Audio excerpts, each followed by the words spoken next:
Hello and welcome to Women's Biz Podcast. I'm Annie Gibbins, founder and CEO of Women's Biz Global, and I invite you to get comfortable and listen in on candid conversations I have with fascinating women from around the globe. Business leaders, entrepreneurs, humanitarians, athletes, and a whole lot of regular people. Tune in as they let their guard down and open up on aspects of their business and life journey, how they measure success, and what they have learned along the way. These conversations aim to inspire you to embrace opportunities and possibilities beyond the limits of your imagination. Reclaim your power, strength, and vulnerability. Stand in your truth and propel yourself towards the life you dream to live.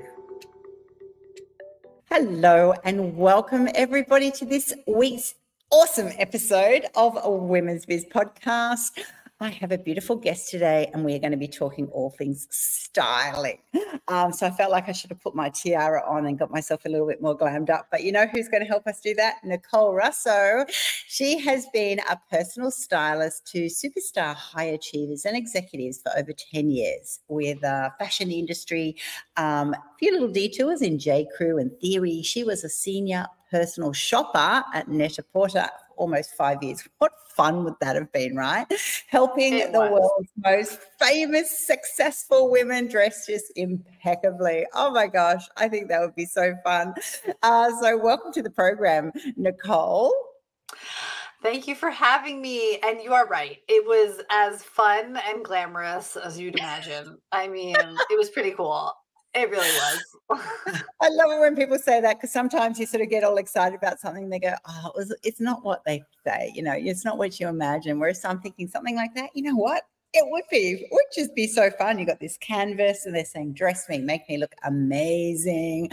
I just think that would be such a wonderful experience. But then back in 2017, you opened Let's Get You, right? A virtual and in-person styling and shopping service to help clients, maybe just normal people, executives, people who are feeling stressed about, how do I actually find my style? How do I get dressed regardless and look great regardless of my age and my shape and my size? Because these are what us mere mortals have to deal with, right? So I'm assuming you have taken everything that you've learned, thousands of people sitting through New York Fashion Week, and then actually being able to say, you know what, I can turn this into a business and help executives. I'd be an example. I'm a CEO of a couple of companies, and we have these moments, right? What do we wear? Certainly. And, we're also the CEOs of our lives, and whatever goals you have, whether they're business or personal, fashion can be an incredible tool or a deterrent from you achieving those goals.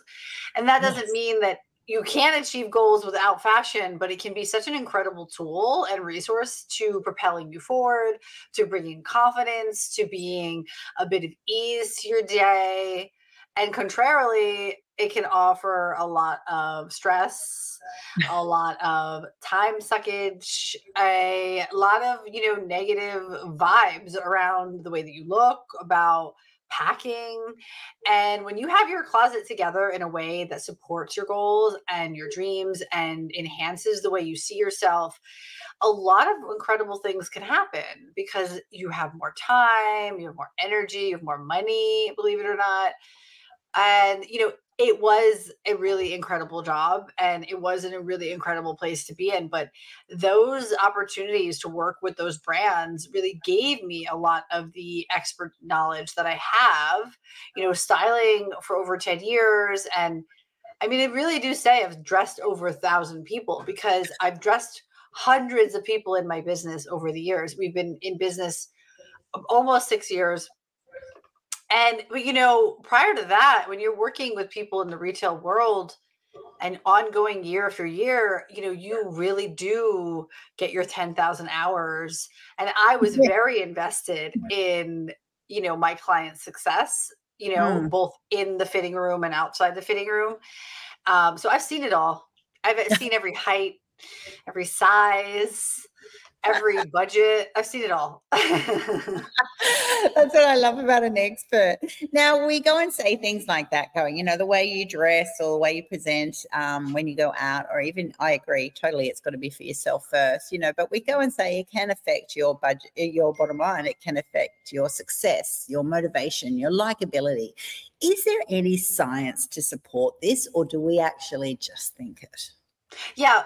Funny enough, it's not just my opinion. It's actually smarter people than me at places like Harvard have done lots of studies that have proven that what you wear can infect your cognition. It can impact the impression you make.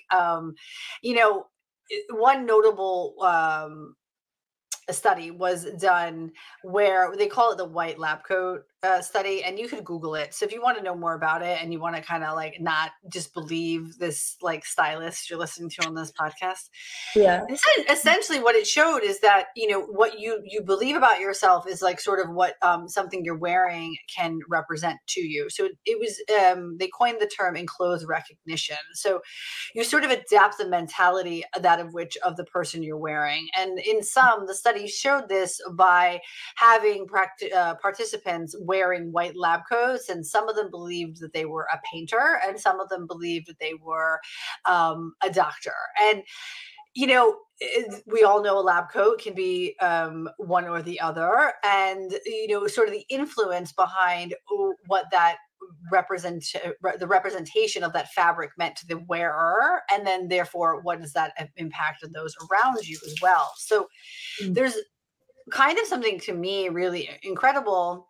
Oh, and if I have a puppy, so in the off chance that you hear a little baby yelp in the background, it's because I'm a new mother. So apologies in advance. But I think he just woke up, so I just felt like I needed to tell everyone that. But think about when you're wearing something, the power of knowing that you can choose something that does have an impact on your self-perception and your belief about yourself. So if you're going into a high risky deal or a new position in life, or you are really, inspired to take a leap of faith, you could use your clothes as a way to basically lie to yourself about what you're capable of. And that's pretty cool. That's a really cool one. I mean, we talk about it in terms of work, but I mean, that's why a great outfit, a sexy outfit, can set you up for feeling really amazing on a date. Or, like if you dressing like a slumpadinka, maybe repeated days of that or weeks of that or months of that is going to influence how you show up in the world and the risks you take and the opportunities you put yourself in front of.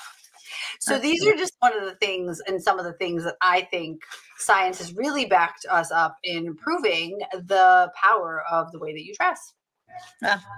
I love a bit of science behind what we think, and I totally agree with it. Just anecdotally, like if I'm going to speak at an event, whatever, I want to have a dress that I want it to come from two sides. I want it to be just me. This is my style. I feel comfortable in it. I don't want to be thinking, do I feel fat in this? Is it right? Whatever. So from one side, I want to be in a space that I actually have a wardrobe that represents kind of my flow, who I am, and things like that.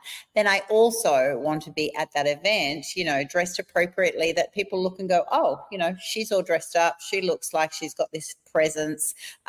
She must be the speaker. You know what I mean? Like it comes together. And I love it when you're in that flow, because sometimes, people go, that person wears some pretty weird clothes, but you know what? They might be a bit weird. They might be a bit quirky, and that's them, and they love it. And I'm all into that as well. Now, one thing I'd love to share a little bit about your closet. I've heard this saying, your closet is a metaphor of your life. And when you were talking about, wearing your little, tracksuit pants or this or that, do you agree with that? Can you go into someone's closet and virtually, almost like diagnose their mental state or who they're trying to be or who they're trying to show up as? I definitely can. So one of the things that it makes me an exceptional stylist is I like to say that I hear the things that you do not say. And I hear them both through the things that you actually speak verbally, as well as what is showing up in your closet. So, Yeah. They say a cluttered world, like a cluttered home is a cluttered mind, but in the same sense, your closet is a metaphor for your life. In the, if it is unclear on where it wants to be or who it wants to be in the world, if it has multiple personalities and it's not showing up as one person in the right way. But also, just generally speaking, I use that term, your closet, as a metaphor for your life, because if you look at your closet and it just doesn't, it makes you feel down, or it stresses you out, or it overwhelms you, or you get dressed every single day. We have to wear clothes. This is not something you can avoid. And, I think, if you're in a position where it's not supporting you in a good way or making you feel good, it's metaphorically, it's weighing you down. So the way, and I think also, like, in a fun way, like the personalities that show up in your closet, maybe there's the, like you mentioned, like the quirky creative, Yeah. or maybe there's the like secret. Like, I have a client who I secretly tease because she's kind of has this like dominatrix like side, 'cause she loves leathers and she Yeah. loves dark colors and she loves edgy, like sharp lines. But that translates as like in jackets and Yeah. boots and things like that. So that's a metaphor for like, and she's a strong kind of like dynamic personality. So, if your closet feels a little unstable, you might want to think about, how is that showing up? And if you got that closet together, what else would you have in your life that would maybe be a little bit easier and making a little simpler? Yeah. Oh, totally love that. I've definitely got a few different flavors in my closet, and my kids laugh on the weekends. Mum often just goes really, a little bit hippie, a little bit this, and I go, you know what? That's my weekends. Then I just feel comfortable. Now, Well, how do we yeah. follow trends but not chase them, right? Well, you want to stay a bit on trend, but it can be exhausting. It can be, and some trends don't suit us. You want to sort of feel like you're, well dressed for the time, appropriate for the time. You don't want other people sort of commenting negative on your dress. What's your perspective on that? Well, first of all, someone's going to have an opinion no matter what you wear. So just note that, like, it probably will be negative at some point. So don't fret too much on that, because it's inevitable, especially if you are trying anything. But trends, I look at trends and I tell people to look at trends as invitations, like a buffet. You go to a buffet and might be all your regulars, your expected things. You have all the things that you normally see, and there might be a few new invitations. So trends are basically invitations of things for you to try. And I encourage people to give things a go when they are drawn to something, just like at a buffet. If you never know, you might like it, and if you're drawn to try it, give it a try. Because when you feel this sense or this impulse to chase trends, particularly in today's era where they move so rapidly, you are inevitably going to fail. You are never going to be good enough to keep up with trends, because regardless of your budget, you are going to run out of time or money. And it's not worth it, because this feeling of never feeling satisfied will never go away. So instead, two things you should focus on are your regulars, like your foundational pieces, the items that you wear throughout many months of the year, the jeans, the sneakers, the t-shirts, the classics, as they call it. Are those established for you? Because if they're not, you're going to continue to be like looking everywhere and scattered. Like, if you don't have like your favorite jeans, or you don't have your classics solid down, you're going to be chasing. So first of all is try to get that together. And if you don't have that together, you need to take a look at your closet and edit it as soon as possible, because it always starts there. You have to inventory what you have. Secondly, if you feel pretty confident with those pieces already, you're like, I'm good with like I'm good with those. Maybe you have a couple gaps you find after a closet edit and you realize you need to fill in a few things, but you're like, I don't want to be dated. I don't want to stay on trend. Well, the best thing to do is to stay in tune with what's happening in general. And Mm. we can use jeans as an example because I don't think there's many people who exist in the world right now who don't know that skinny jeans are on their way out. Yes. And and they've Thank been goodness, by the way, for me. and they've been so for a while. And that's, and that's what I mean. This is a perfect example. Like, you don't like skinny jeans, and it's been years that the trends have moved away from skinny jeans. So you were probably one of the first people to go, aha, oh, Now, aha, my time. It's my time. exactly. Probably leaned right into that. You saw that on the buffet and you were like, oh my gosh, I'm going for it. So that's the same Mhm. thing. But now it's been years. It's been like years and years and years where we've been moving away from skinny jeans. And if you're not adapting, now you're going to start to look a little dated. You're going to really look older, a little out of touch, because the life cycle of fashion is between 5 and 10 years. Trends, micro trends happen much faster, but generally it's through a 5 to 10 year range. It's like a decade, it's a season of our lives. And if you don't evolve within that time frame, you're going to look dated. You're going to look Yeah. out of touch. So I invite you to look less at it at like the specific trends and more like, what is the world leaning into? Am I still holding on with a cold grip to my skinny jeans, or have I at least evolved to a straight jean? Have Yeah. I given up into where the world is going? And when you do that, you can stay true to yourself, stay true to your own style, but you can also evolve with the times. Mm. Beautifully said. I You used a great phrase before, you got to edit your wardrobe. And I love that, because what happens, and I've just moved house and my husband's like, oh, you've got too many clothes. I love it when you drag something from one place to the other. You go, really, do you need this? And so while I happily choose consciously, oh, I'm not wearing that anymore, I still keep it. So it's kind of like, there's a view of less is more. It's kind of like we become emotionally attached to it. Even if we didn't like it, we think, oh, I've paid some money, there's a bit of sunk cost there, I might wear it one day, I haven't actually replaced it yet. All these crazy, am I crazy? Well, that's what goes through my head. No. And so I end up getting too much stuff. And then you sort of like, when you go into a department store, if you watch those shows on telly, you always feel like going, oh, it's kind of really lean, but they're all very specific. So this is a crazy thing. Are most women like me, that they've actually got too much, that they get overwhelmed by it? Oh my gosh, like everybody, like Yeah, even everybody. I mean, it's so what everything that makes you feel abnormal is actually what makes you normal. Okay, for starters. I've heard everything you've just said, and I'm sure plenty of people are listening to this and they're resonating and they're like, oh yeah, that's me. I mean, like, one is really one of the biggest concerns is like, oh, will I be able to replace it? I'm like, you're not wearing it anyway, so there's nothing to replace.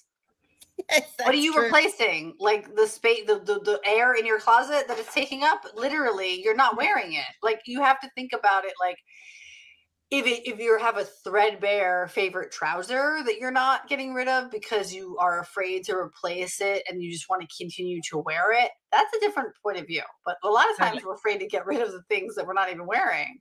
But I don't say that from a place of judgment. I'm being, kind of cheeky, as you like to say, but it's really just in jest because it is a real common response. So what do you do is probably the question. How do you handle it? Mm. Well, for starters, I do believe that less is more, but not to the point where like you are, oh, here's my 12 pieces of clothing and I make 47 outfits out of it. I am a stylist. I am in no way a minimalist. Let's be real. Like, I never give me a relate break. to those people. Yeah. I don't relate to it either. But if that's your aesthetic and that's your vibe, I'm okay with that. Like, I just, I encourage everyone to just find what works for them. However, like, that's not my vibe.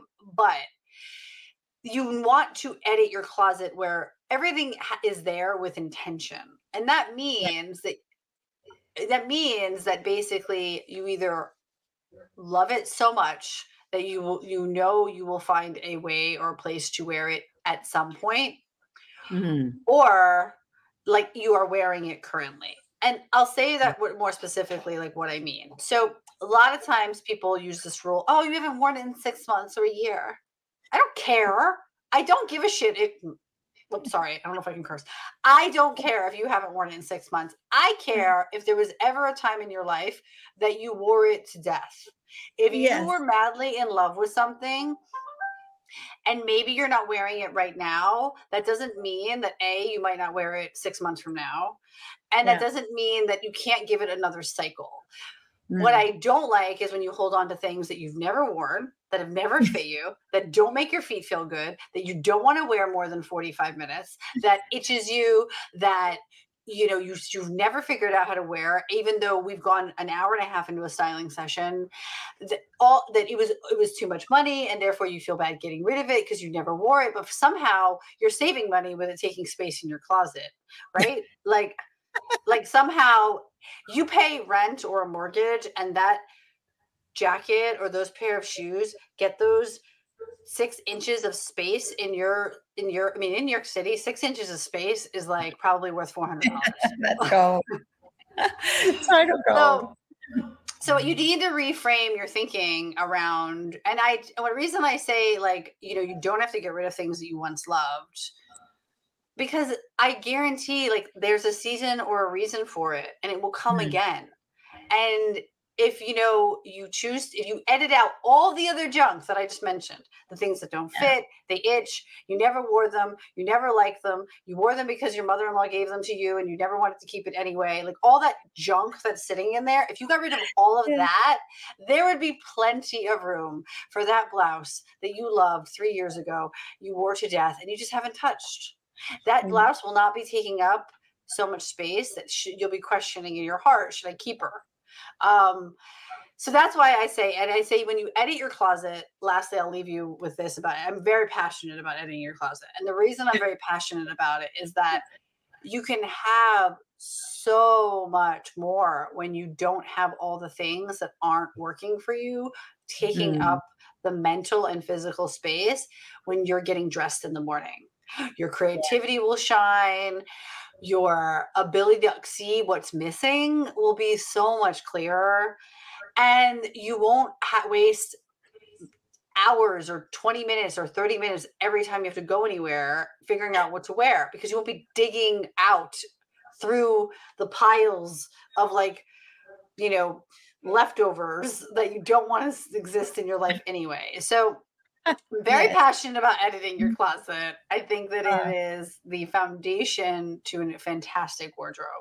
Oh, well, let me tell our listeners, I've just been through this experience, and I tell you what, it's been so good. Like, I didn't, and particularly if you've got a bit more space, because I'm not in New York, I'm in Sydney, and my space, I'm like going, I could just keep going. And I'm like, I did that. I did a couple of versions of what you said. I went, have I worn it in 6 to 12 months? And then when I wore it last, did I love it or did I have a problem with it? Can I imagine myself wearing it again? And I kind of just did this little doot, doot, doot, doot. And I tell you what, bags went out to, those who might appreciate them. And I also realized that those couple of items, it might be that I absolutely have loved them to death and I'm not wearing them for a reason. Maybe I've put on a few pounds, or maybe I've just not, feeling as connected as I was to my true self. Like there could be all these different reasons. And also, if I loved it so much, I want to get more of that kind of style. There's just so much that gets triggered when you start throwing it out. I had a hilarious experience that I'm thinking, I had all these scarves and I'm like, why do I have so many scarves? And it was because when I went to Nepal and I went trekking, they were like cheap pashminas, and it was like you could get the one I wanted, or you could get 3 or 5 for a special deal. So it's kind of like, yes, you did get the one you wanted, but you get this special deal. But I never, ever used the special deal ones. Oh, my gosh, so funny. Anyway, I do want to move on to body positivity because I'm super passionate about this. Actually the role of fashion in promoting body positivity rather than shaming. We want to be motivated to, embrace our bodies rather than sort of try and hide our bodies. How do you help women do that? And I want to talk about it because these conversations actually do help shift you know, negative things that we've dealt with over the past that we really need to change? Firstly, I believe that everybody and every person can feel really good in what they're wearing with the right understanding of proportions and the permission to try new things. So what does that means? Basically, proportions is like the balancing of shapes, essentially. And our bodies are a series of shapes. Like if you look at you know, your head to toe, our torso and our legs are never a half point, right? Like we never we already have always have longer legs or shorter legs, longer Yeah. torso, vice versa. And you can use the geometry of clothing to change the way that shape looks. And you Mm. can do that because you want to camouflage or enhance, but also you can do it to just express your personal style. You don't necessarily need to make your body look any kind of way other than how you want it to. And Mm. that's the power of using proportions. And when you understand and you look at your body as a canvas, and then clothing as a tool to dress up and or paint that canvas, you may start to take, you don't need to take it so personally, because clothing Yeah. are not clothing are the problem. You're not the problem. It's just about, you know, making sure that the right proportions or the right pieces or geometrical shapes create the impact and the appearance that you want. Mm. A good example of this is that something a lot of people already know. You wear a high heel, you look taller. Your legs look longer. It's the perfect example of how you are changing the proportions in your body. Yeah. So you can do that with color. So that's a practical, tactical takeaway. But, you know, I think that like as someone who grew up in the era of when, you know, everything was about making yourself smaller, everything about was about making you skinnier. I know that we have a lot of deep rooted insecurities that can come up. And when we're getting dressed and we're in the fitting room and the sizes are inconsistent and you're always like fluctuating, or different types of fabrics or can make us feel really bad. What I That's why I do the work that I do. That's why I'm a stylist, to show people that you can actually see yourself differently. That Mm. what you see in the mirror isn't always have to stay the same, because there are tools and there is knowledge like using proportions to reframe the way you see yourself. Mm. And one of the things I tell people also is that you should flatter yourself. You know, we were told that dressing to flatter yourself meant that you were making yourself skinnier, that you were making yourself tinier, smaller. And I believe that really, if you're dressing to flatter yourself, you're adorning yourself. It's like self-love. So Mm. when you get dressed, choosing pieces or trying to navigate tactfully through shopping and clothing, so you can end up with outfits that do make you feel like you're flattered, like you've almost Yeah. like given yourself a little kiss, a compliment, if such. And for different people, that can mean different things. So you define what that is. But Mm. I want anyone who's listening who feels like they've can't find things that fit, like they're too short or they're too tall or they're too curvy or their boobs, whatever the story is that there is a way. I promise you there's a way. It may be a more challenging climb, but it is available to you. Mm. There's millions of pieces of clothing that are made every week, and somebody is making things that are perfect for you. Yeah. Beautiful, beautiful way to finish up our conversation. I totally agree. There is you will look fabulous in something. It's either a different fabric, different shape, different colors. And I know we are creatures of comfort, and sometimes you just get stuck and go, that's just it. And going out to a stylist, I mean, some people might go, oh, they're going to put me in all weird stuff and it's not going to feel me. Absolutely the opposite. They should be actually asking like I'm sure you do with all your clients, asking all about you, your favorite colors, what you feel comfortable in, what do you love doing, so that they actually embrace you to actually try and find new things. And it can be that, and I've had that experience, that I've had someone say, you should put this dress on, and I'm like, I wouldn't have picked that, and then I suddenly put it on and go, oh, wow, it's actually really different. It does, I've ended up loving it. And then sometimes they've gone and said, a girlfriend will go, hey, try this. And I'm like, they probably don't know me, because I'm like, that color would just not work, or something else. So there's so many factors. I love that fashion is actually a science. I think we could talk more and more about it. I think it's wonderful what you do with women, and particularly if our New York women, you definitely want to get in touch with Nicole, but she's online all over the world. You can be having a moment today and thinking, yeah, that's right. Go and have a little edit of that wardrobe. You don't have to do it all in one day. I'm sure like a minute or two a day. Pick a one little tiny section and start going, how do I really feel in this item?